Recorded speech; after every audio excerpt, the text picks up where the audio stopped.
नमस्कार दोस्तों, मेरे बहुत बहुत प्यारे दोस्तों। आप जुड़ चुके हैं हमारे साथ लाइव यूट्यूब पर। समय हो रहा है दोपहर के 2 बज रहे हैं और हम लेकर आए हैं आपके लिए लाइव सेशन, जहां पर हमारी बात होगी उत्तर प्रदेश विशेष के बारे में। और आज की वीडियो में हम आपसे बात करेंगे 3 टॉपिक पर। वो 3 टॉपिक क्या है? पहले हम बात करेंगे इरिगेशन यानी सिंचाई पर। उत्तर प्रदेश से लेकर सिंचाई को लेकर जो प्रश्न आते हैं एग्रीकल्चर में, वो क्योंकि आपको पता है agriculture is the most important topic for UP special या यूपी एग्जामिनेशन। दूसरी चीज़, सिंचाई से अगर हम बात करेंगे तो फिर हम बात करेंगे आपसे जो जितने बांध हैं, जितने डैम हैं यूपी में, कुछ प्रमुख डैम की बात करेंगे। और डैम के साथ ही हम बात करेंगे, डैम के साथ नहर भी हम चर्चा करेंगे। हमारा फोकस होगा नहर पर चर्चा करना, क्योंकि सिंचाई से जुड़ा हुआ है। फिर हम बात करेंगे कुछ तालाब की। रही बांधों की बात, एक हम स्पेशल वीडियो लेकर आएंगे जिसमें स्पेशली इनका हम एक आपको चार्ट अवेलेबल करा देंगे, जो आपके लिए बड़ा ही महत्वपूर्ण होगा एग्जाम के लिए। तो ठीक है, इन 3 टॉपिक को हम डिस्कशन करेंगे ओवरऑल। पहले सिंचाई, नहर और तालाब, कहाँ के? उत्तर प्रदेश के केवल। ठीक है, तो आइए इस वीडियो को शुरू करते हैं। आप जुड़ चुके हैं हमारे यूट्यूब चैनल एएनएम कॉर्नर पर। अगर अभी तक आपने हमारे चैनल को सब्सक्राइब नहीं किया है तो प्लीज़ सब्सक्राइब करें और उसके बाद आगे बढ़ें और वीडियो को पूरा देखिए, जिससे स्वस्थ कंपटीशन बना रहे और आपको अधिक से अधिक लाभ मिले। देखिए, हम आपको 3 वीडियो इसमें पर डे लेकर आ रहे हैं। सुबह 9 बजे हिस्ट्री की क्लास चल रही है, जहाँ पर मॉडर्न इंडिया की हम बात कर रहे हैं, और दोपहर में 2 बजे यूपी स्पेशल की बात कर रहे हैं, जहाँ पर आपसे जुड़े हैं हम आज। और तीसरी क्लास हमारी हो रही है रात्रि में 8 बजे। ये स्पेशल करंट अफेयर है जो आप एग्जाम दे रहे हैं हाल में, उसके लिए है। और इसे हम क्वेश्चन आंसर फॉर्मेट में डिस्कस कर रहे हैं। ठीक है, और ये दोनों क्लास हम लेक्चर ले रहे हैं। तो आइए आगे चलते हैं। आज हम बात करेंगे, जैसा कि इमेज दिख रहा है, सिंचाई का। इस इमेज से आपको स्पष्ट हो रहा होगा कि हम उत्तर प्रदेश की सिंचाई के बारे में आपसे चर्चा करने वाले हैं। देखिए, उत्तर प्रदेश में सबसे अधिक सिंचाई किससे होती है? पहले ये चार्ट आप जान लें। सबसे अधिक सिंचाई होती है नलकूप से। ये जो आपको दिख रहा है ये नलकूप है, हैंडपंप या मशीन से जो पानी निकाल से नलकूप कहते हैं। तो उत्तर प्रदेश में सबसे अधिक सिंचाई नलकूप से होती है। ये प्रथम स्थान पे है। दूसरे स्थान पे है नहर। अच्छा, इनका परसेंटेज आपको हम बता देते हैं। और तीसरे स्थान पे है तालाब, और प्लस तालाब के साथ जो है अन्य हैं झील और कुआं। ठीक है, तो आइए इनके परसेंटेज की बात करें कि कितना कितना परसेंट। देखिए, नलकूपों से जो सिंचाई होती है वो उत्तर प्रदेश में लगभग 71% है, यानी एक्चुअल जो डेटा है 71.2 है, लेकिन लगभग 71% मान रहे हैं। दूसरा, जो उत्तर प्रदेश में नहरों से सिंचाई होती है वो 18.2 है। पॉइंट में आपको बताते चल रहे हैं। ठीक है, और जो शेष सिंचाई बच रही है, जो शेष बच रहा है 10.1% के आसपास। ये छुट होती है तालाब से, कुओं से, झीलों से। तो 10% के आसपास जो बच रहा है, शेष जो बच रहा है, ये सिंचाई होती है आपकी किससे? ये सिंचाई होती है तालाब, झील से और कुओं से। इतनी बातें स्पष्ट। तो यहाँ से हम थोड़ा सा आगे चलें। आगे हम बात करेंगे यहीं पर एक चीज़ और, आपको अभी हम डिटेल में आगे उनकी बात करेंगे, लेकिन यहीं पे बता दें कि जो नहरों से सिंचाई हो रही है उसमें सबसे पुरानी एक नहर है जिसका चर्चा आपको मिलेगा। सबसे पुरानी नहर है जिसका नाम है क्या?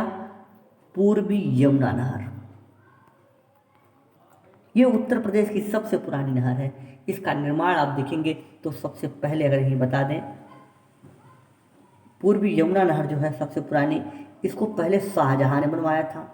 समय था 1631, लेकिन बाद में 200 सालों के अंदर ये भट गई, और जब भट गई तो इसे पुनरुद्धार कराया अंग्रेजों ने 1831 में। यानी इसे पुनः फिर से बनवाने का काम किया, फिर से साफ सफाई, जो भट गई थी फिर से खुदवाने का काम किया अंग्रेजों ने। 1830 और 31 का टाइम है, दोनों डेटा मिलता है, कहीं 30 मिलता है, कहीं 31 मिलता है। ये 1631 या 1830 है। ओके, अब दूसरी, उत्तर प्रदेश की सबसे लंबी नहर की भी हम आपसे चर्चा करेंगे, जो है शारदा नहर। तो ये बात अभी समझ लिए, आगे अभी हम बड़ी लंबी यात्रा आपकी हमारी होने वाली है। ठीक है, और देखें एक चीज़ और आ जाइए इस मैप में। यहाँ पर देखिए नहरों का जाल बिछा है उत्तर प्रदेश में।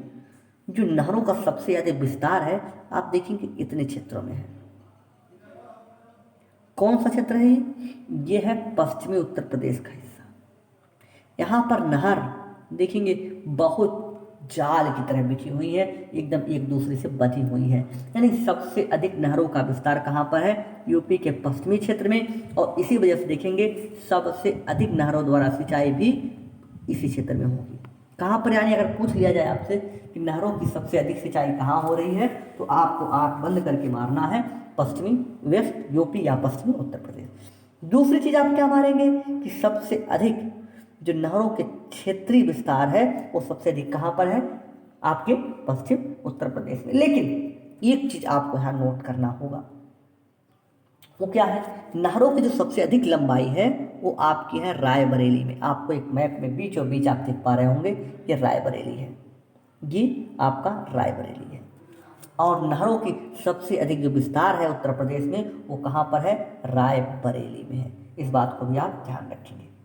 ओके, अब आ जाइए फिर वापस चलते हैं जहाँ तक बात की। यानी अब तक हमने बात की क्या, उत्तर प्रदेश में जो सबसे अधिक विस्तार था, जो सबसे अधिक नहरों का विस्तार है वो वेस्ट उत्तर प्रदेश में है।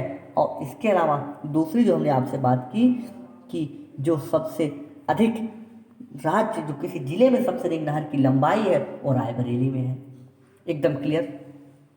इस मैप से आगे अब फिर बढ़ते हैं। अब हम आपसे बात करेंगे क्या, हमारी अब आपसे चर्चा होगी कि नहरों की एक एक डिटेल के बारे में। एक एक पॉइंट, एक एक डिटेल उठाते हैं, उसकी बात करते हैं। सबसे पहले हमने आपसे बात की थी कि पूर्वी यमुना नहर की।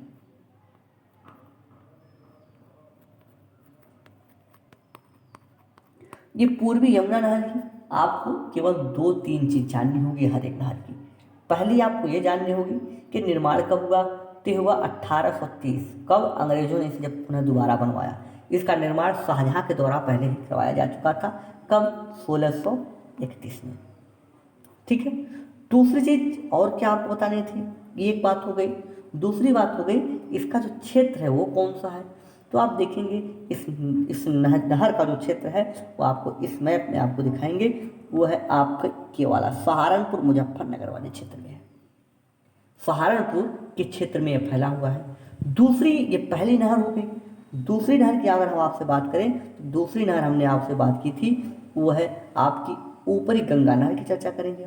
ये तो पूर्वी यमुना नहर की हो गई। अब बात कर ले आपसे ऊपरी गंगा नहर की।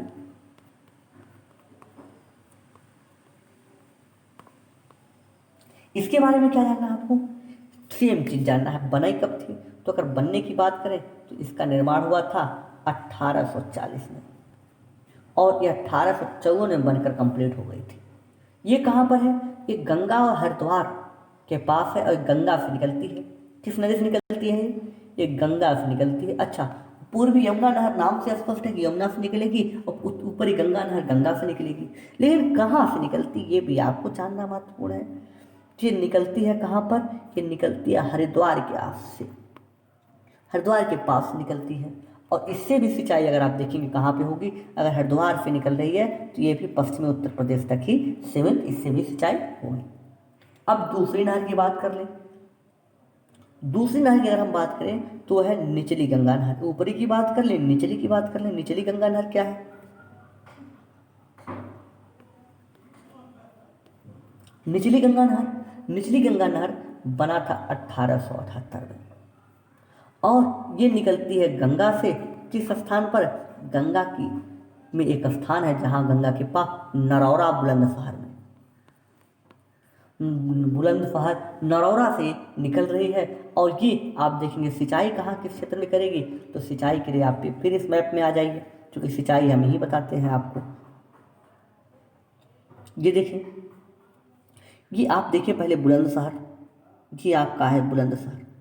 ये गंगा के बुलंदशहर से निकल रही है, और सिंचाई आपका ये करेगी कहाँ पर, सिंचाई आपकी ये प्रमुख क्षेत्रों में करेगी। कहाँ पर, अलीगढ़, मैनपुरी, कानपुर, ये वाला जो मैनपुरी है ये देखेंगे आप इस क्षेत्र में, अलीगढ़ यानी ये वाला जो हिस्सा है यहाँ पर इससे सिंचाई होगी। ये भी वैसे पश्चिमी उत्तर प्रदेश में ही है, लेकिन कुछ विशेष क्षेत्र है। ठीक है। इसके बाद अगर हम बात करेंगे आपसे तो इसी मैप में अगर हम बात कर ले तो शारदा नहर की आपसे बात करेंगे। इस शारदा नहर की विशेषता क्या है? सबसे मोस्ट इम्पॉर्टेंट नहर है ये, आपके जीएस में भी आपका इससे पल्ला पड़ सकता है। ये है, इसकी विशेषता क्या है? ये सब उत्तर प्रदेश की सबसे पुरानी नहर है। सबसे बड़ी बात तो ये है, इससे पुरानी नहर यूपी में कोई है नहीं।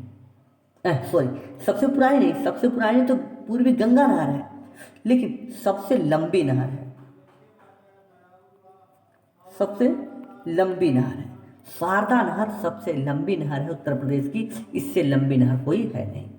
अब जान लीजिए शारदा नहर निकलती किससे है और कब बनी थी? ये बनकर तैयार हुई 1920 से लेके 1928 के बीच में।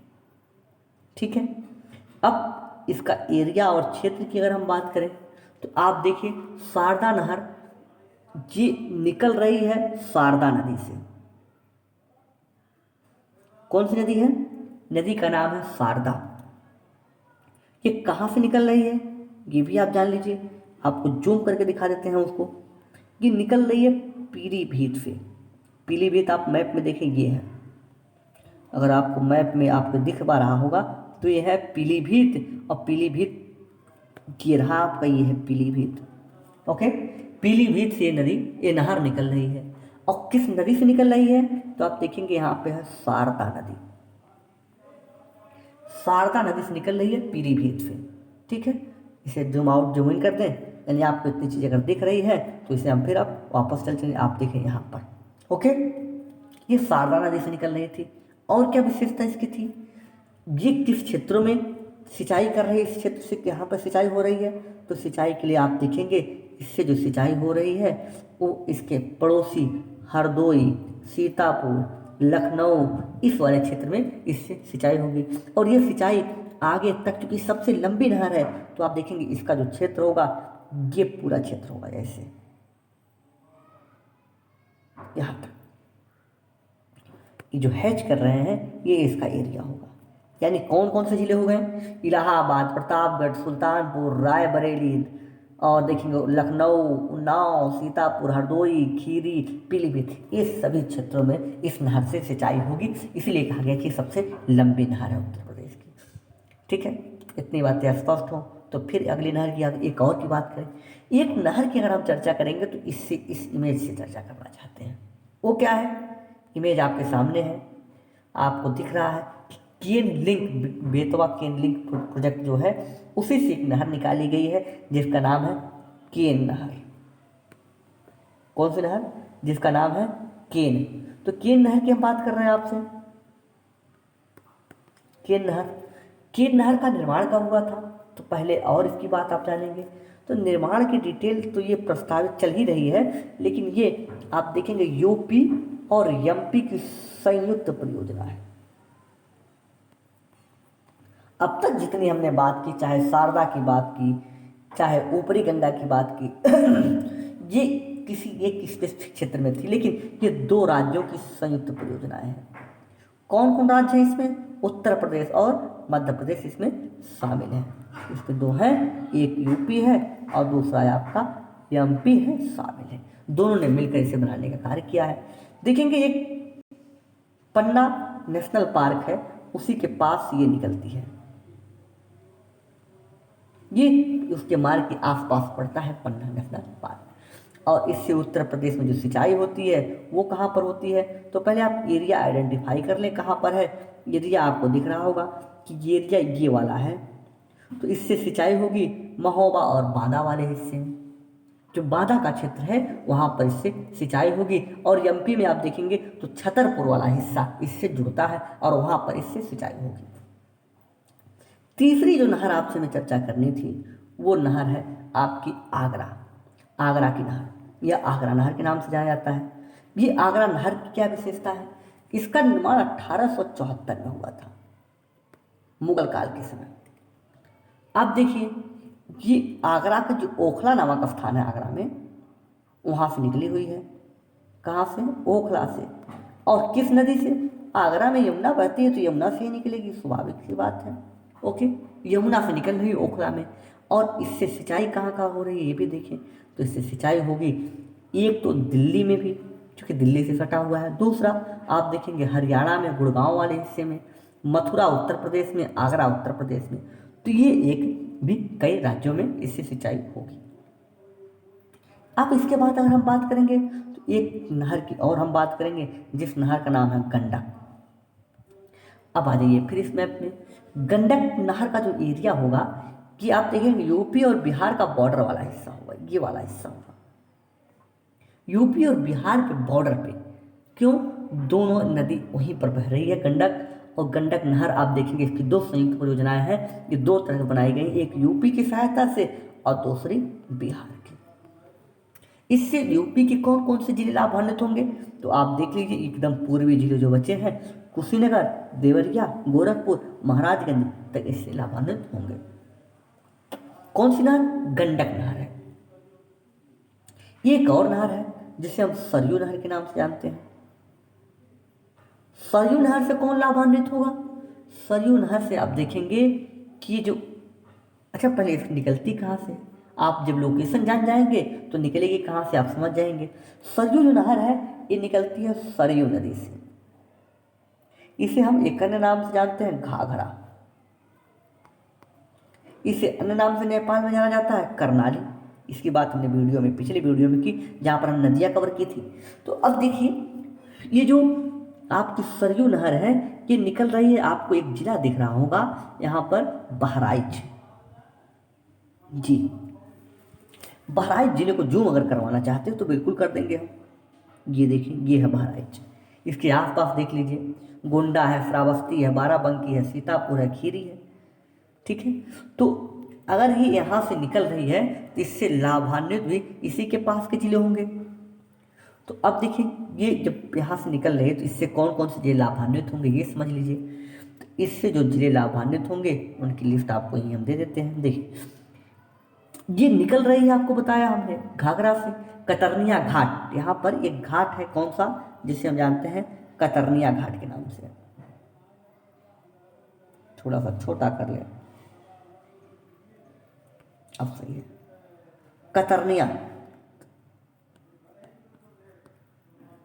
कतरनिया घाट से वो निकल रही है। अब कहाँ पे है? बहराइच में है। और कतरनिया घाट जो है ये एक, आपका पता होना चाहिए, एक पक्षी विहार है, बहुत ही महत्वपूर्ण है। जब इसकी हम चर्चा करेंगे बायोडायवर्सिटी वाले तो डिटेल में बात करेंगे। और जो ये नदी यहाँ से निकल रही है उससे आप देखें किनको किनको लाभ होगा।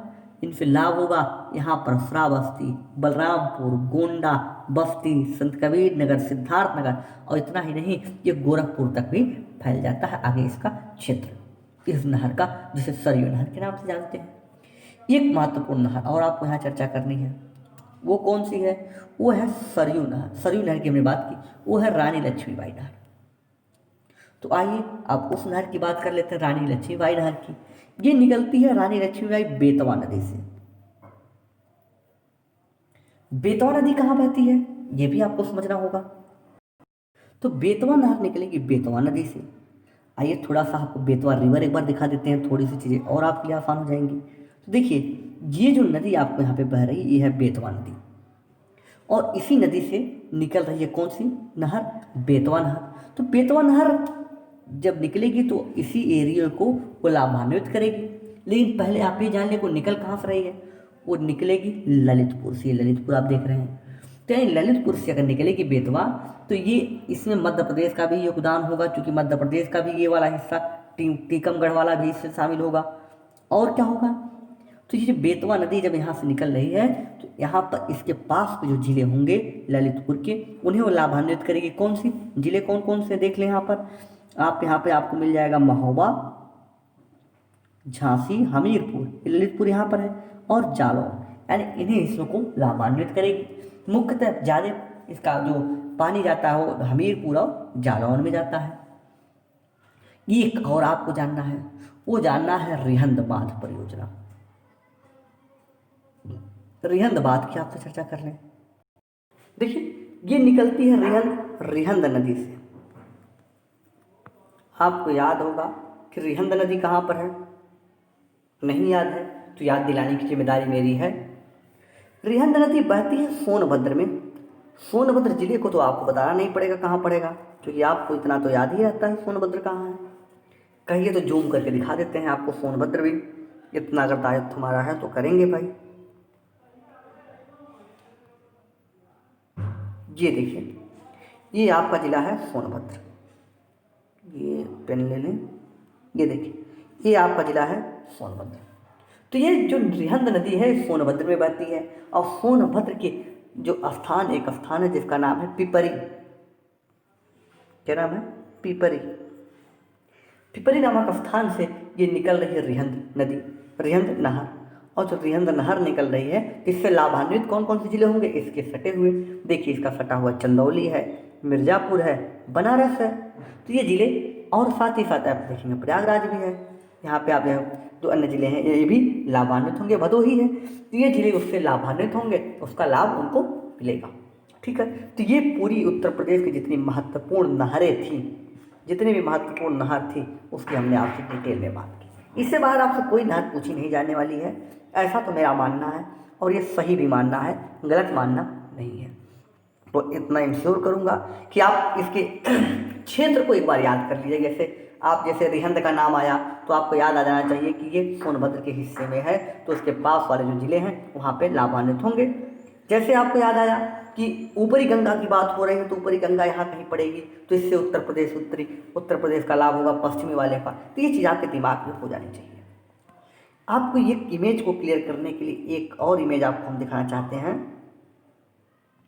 इस पर आ जाइए, तो बाण सागर है, ये आ जाइए यहाँ पर देखिए। थोड़ी सी इमेज को हम बड़ा कर लें, यहाँ पर जाइए। अब देखिए, हम आपसे बात क्या कर रहे हैं कि जो यमुना नदी है, यहाँ पर कुछ चीज़ें आपको हम दिखाने के लिए आए हैं। जैसे एक रेणुका बैराज है, ये आपको दिख रहा है, ये एक हथनी कुंड बैराज है, ये आपको दिख रहा है। अभी इसकी हम बात करेंगे, जो हथनी कुंड बैराज, ये बात ही कर लेते हैं। जो हथनी कुंड बैराज है, ये 5 राज्यों की संयुक्त परियोजना है। कौन कौन से राज्य इसमें शामिल हैं? एक है हरियाणा, एक है हिमाचल प्रदेश, एक है दिल्ली, एक है राजस्थान, और एक महत्वपूर्ण आपका जिसकी हम चर्चा कर रहे हैं यूपी स्पेशल उत्तर प्रदेश, इसीलिए इसकी चर्चा की जा रही है। एक उत्तर प्रदेश है, इसे ताजे वाला पानी की बैराज भी बोलते हैं, हथनी कुंड बैराज। देखिए यहीं पर बना हुआ है, आपको दिख रहा है। ये किस नदी पर है? तो आपको याद होगा यमुना पे दिखाया रहा है मैप हमारा, ये यमुना रिवर आ रही है, ये यमुना नदी ऐसे आ रही है, उसी पर ये बना हुआ है। यहीं पर आप देखेंगे जो पूर्वी यमुना रिवर है, जो पूर्वी यमुना कैनाल है, वो भी आपको ये दिख रही होगी, ये ईस्टर्न यमुना। ये जो आपको मैप में हमने दिखाया नहीं था, तो ये भी जो आपको दिख रही है यहाँ पर, ये आपकी कौन सी है? पूर्वी यमुना कैनाल, या पूर्वी यानी ईस्टर्न यमुना कैनाल, या पूर्वी यमुना नहर, यही है। तो ये आप देख रहे हैं कहाँ से निकल रही है, कैसे चल रही है। ठीक है, इतनी बातें स्पष्ट। तो अगर आप इसको मैप को थोड़ा सा छोटा करें तो आप शायद इसको पहचान पाए। ये देखिए, अब देखिए, ये जो यूपी वाला जो कटा वाला हिस्सा हुआ करता था, ये देखिए उत्तराखंड ये है, ऐसे यहाँ से कटा हुआ उत्तराखंड इधर, और यहीं से ये यूपी वाला हिस्सा ऐसे आता है इस तरह। तो ये वाला हिस्सा कौन सा जिला है? आइए आपको मैप में चलते हैं उत्तर प्रदेश के, जिससे समझ में आ जाए। ये वाला हिस्सा कौन सा है? सहारनपुर है। ठीक है, तो यहाँ पे क्या है? सहारनपुर। एकदम क्लियर हो गया, एकदम क्लियर। तो ये सहारनपुर से हमने बताया था निकल रही थी पूर्वी यमुना नहर। हथनी कुंड बैराज की बात कर ली। हथनी कुंड बैराज को हमने बताया 5 राज्यों की ये संयुक्त पहल है, और ये है हथनी कुंड बैराज। आइए हथनी कुंड बैराज की इमेज दिखा देते हैं। जी, इमेज आपको जो दिख रही है, ये आपकी इमेज है हथनी कुंड बैराज की। ओके, लिख देते हैं, हथनी कुंड बैराज की ये इमेज है। मैप में आपको दिखा है, इमेज भी आपने देखा, आपके इमेज में ये देखेंगे जो बाढ़ और जब पानी छोड़ा जाता है, जिसकी वजह से बहुत ज़्यादा बाढ़ आते हैं खासकर उत्तर प्रदेश बिहार वाले हिस्से में, तो इसी बैराज से मेजर पानी छोड़ा जाता है, और जो पानी छोड़ा जाता है क्यूसेक में छोड़ा जाता है। इतनी बात आप ध्यान में रखिएगा। ओके, फिर आ जाइए यहीं पर जहाँ हम बात कर रहे थे। अब आपको क्या दिखाना है? आपको कुछ अलग दिखा दें। ये देखिए आगरा कैनाल आपको यहाँ दिख रहा है, जो चीज़ आपको अब तक देखा, ये कहाँ से निकल रही है? ये आपको दिख रहा है एक ओखला बैराज है यमुना नदी पर, वही ओखला बैराज के पास से निकल रही है कौन सा? आगरा कैनाल। हमने एक इस लोकेशन भी बताई थी, आगरा कैनाल ओखला से निकल रही है और ओखला पर ओखला बैराज बना हुआ है, एकदम स्पष्ट होना चाहिए, क्लियर। और यहीं पर आप देखेंगे तो वजीराबाद बैराज भी है। तो यहाँ पर आपको ये देखना था कि आगरा कैनाल निकल कहाँ से रही है, ये ओखला बैराज से निकल रही है, ठीक है। और ईस्टर्न यमुना कैनाल आपको हमने यहाँ पर दिखाई दिया है कि ये आपका ईस्टर्न यमुना कैनाल है। कलर चेंज कर दें, ये देखें, ये ईस्टर्न यमुना कैनाल है, यानी पूर्वी यमुना नहर है, जो भारत के उत्तर प्रदेश की सबसे पुरानी नहर है। ये बात हमने आपसे कर दी थी, ओके। तो ये इसलिए हमारा पर्पज था कि आपको यहाँ पर दिखा दें कि कुछ चीज़ें, जैसे आपको हथनी कुंड बैराज देख लें, आप देख लें eastern Yamuna canal, Agra canal देख लें, ये आपके लिए महत्वपूर्ण थी, ठीक है। आइए अब यहाँ से हम, जब हथनी कुंड बैराज की बात हो चुकी है, तो आपको हम एक और परियोजना बताएंगे बाण सागर डैम की। तो देखिए, जो बाण सागर है, तो हथनी कुंड बैराज या डैम कहाँ पर है, यमुना नदी पर है, ये तो स्पष्ट हो गया, 5 राज्यों की है। अब अगली जो हमारी बात थी बाण सागर डैम नहर की, तो बाण सागर नहर भी है और देखिए जो बाण सागर डैम है ये भी है। तो ये समझिए किस नदी पर बना हुआ है, तो नदी आपको दिख रही है सोन नदी। कौन सी है, सोन नदी।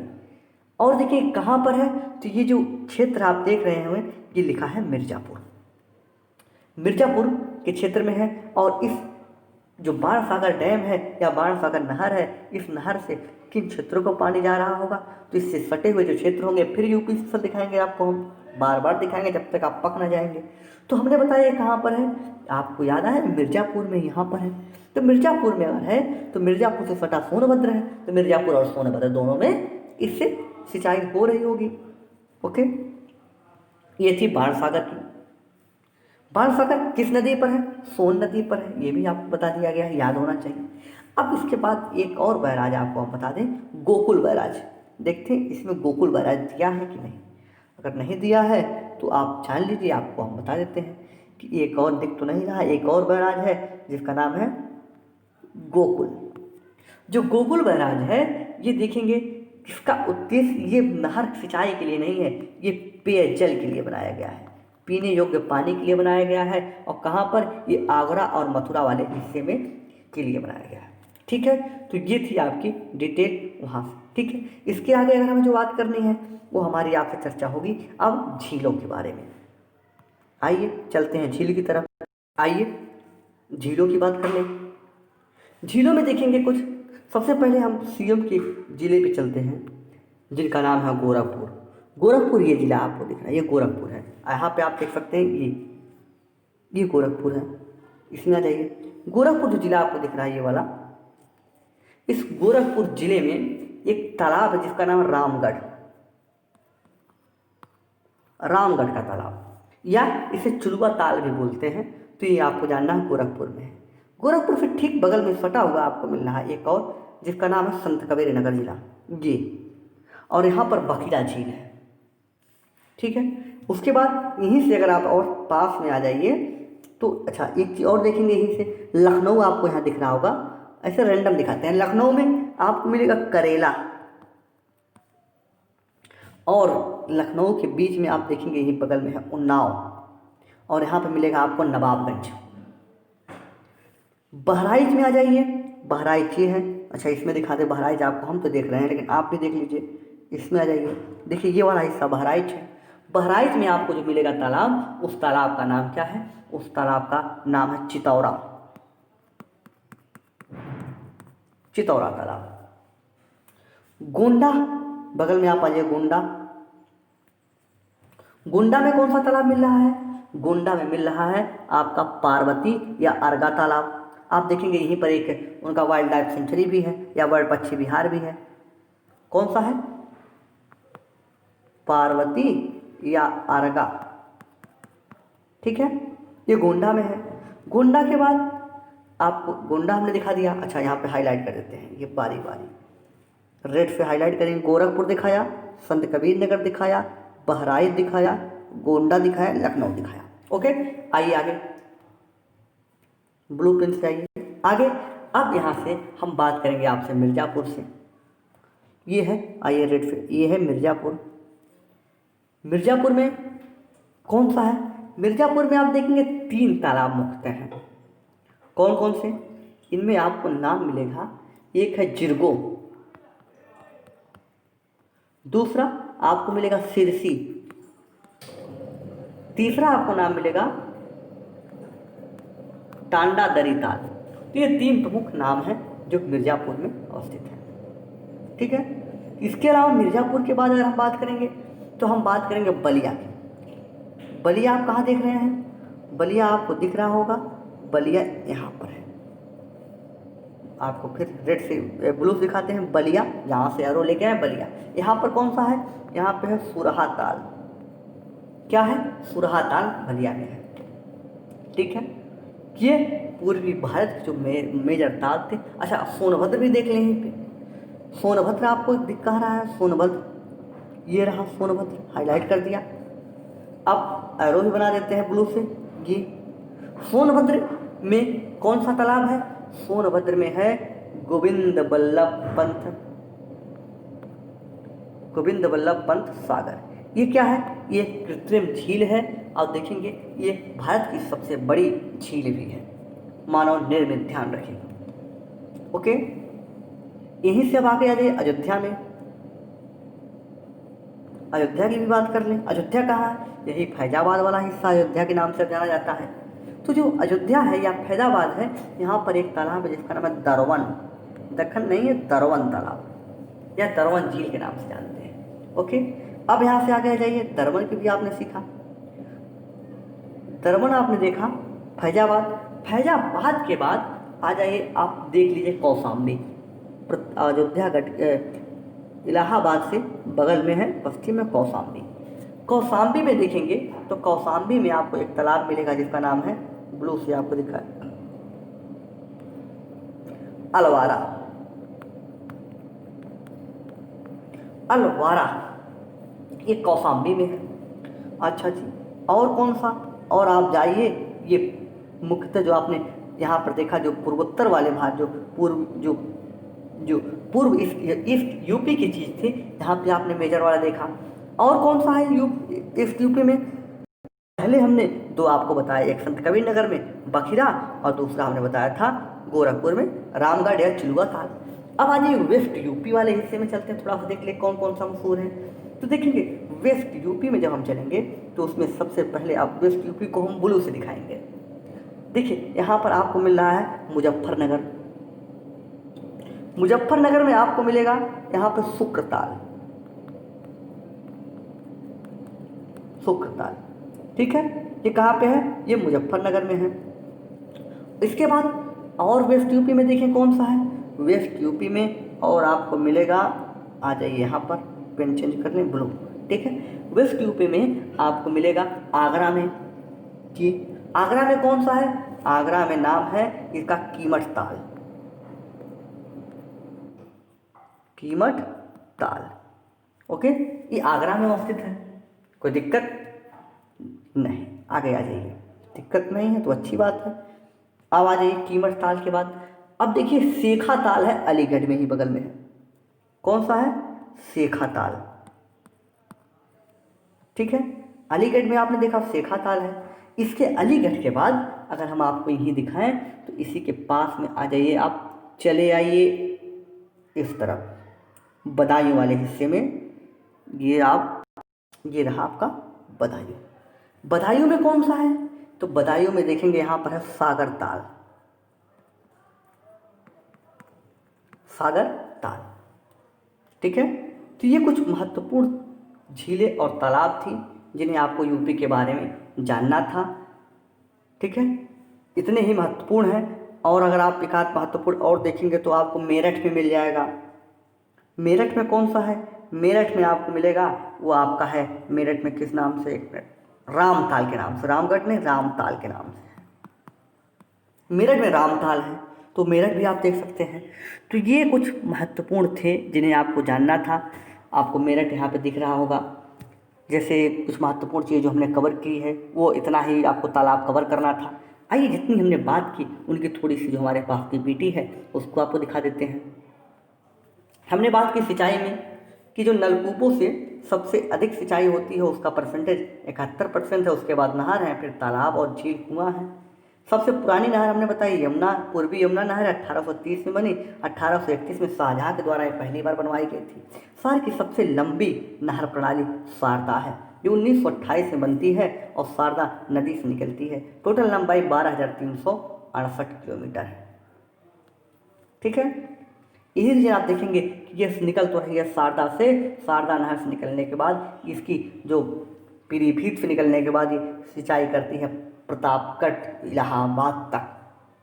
नहरों का विस्तार सबसे अधिक उत्तर प्रदेश, पश्चिमी उत्तर प्रदेश में सर्वाधिक नहर सिंचित क्षेत्र भी वही है, लेकिन सबसे अधिक लंबाई बाराबंकी में इसकी सिंचाई होती है। सॉरी, बाराबंकी नहीं, रायबरेली में सबसे अधिक सिंचाई इससे होती है। नहर कुछ हमने बताई, पूर्वी यमुना नहर की हमने चर्चा की, 1830 में यमुना नहर से निकली है।